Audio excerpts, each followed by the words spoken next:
Any attention to any news whatsoever in livestock. Lately, the word is that screwworm had reached the border, and now screwworm has reached the United States. And not just screwworm, it's New World screwworm, and we're trying to figure out what to do with it. As you new to the cattle industry, screwworm is a flesh-eating parasite that infests wounds and starts eating your cattle live from the inside out.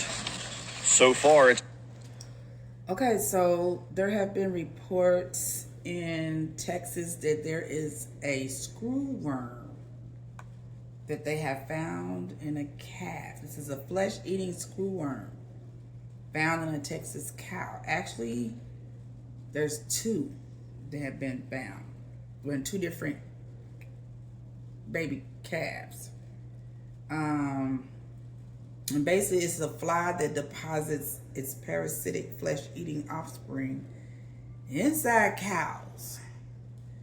And this type of fly worm, screwworm, have not been seen in the United States for 66 years.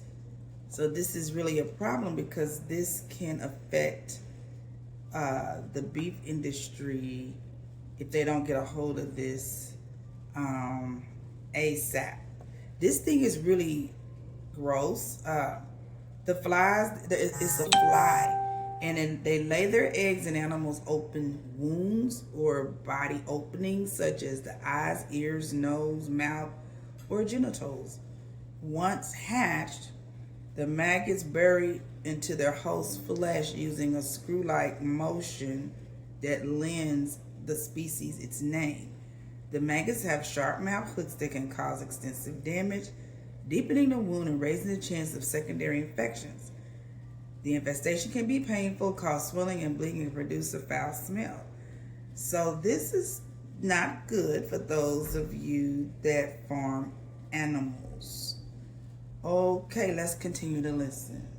Not made it as far north as Upper East Tennessee yet, and I hope it doesn't.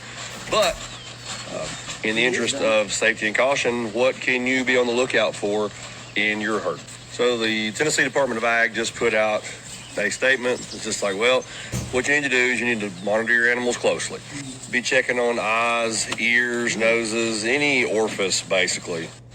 Is there any unusual drainage or discharge coming from that area? Possibly more obviously, are there any larvae infested in that area? And finally, is there any unusual behavior? This is typical behavior for this one. Is there any unusual behavior like isolation, little laziness, just anything atypical for the cattle that you see every day and you know? While this variant of screwworm is new, we have beat screwworm in the past and will beat it again. But these are just things to look out for to keep your herd safe until we've got a solution figured out.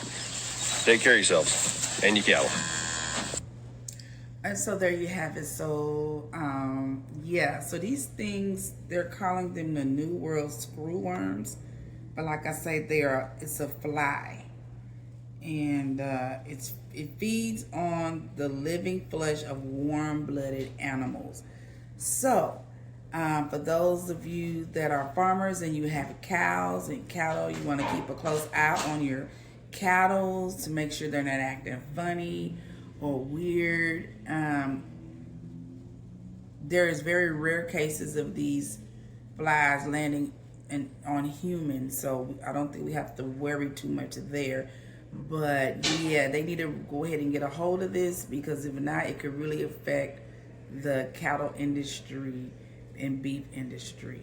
Okay, until next time, be safe.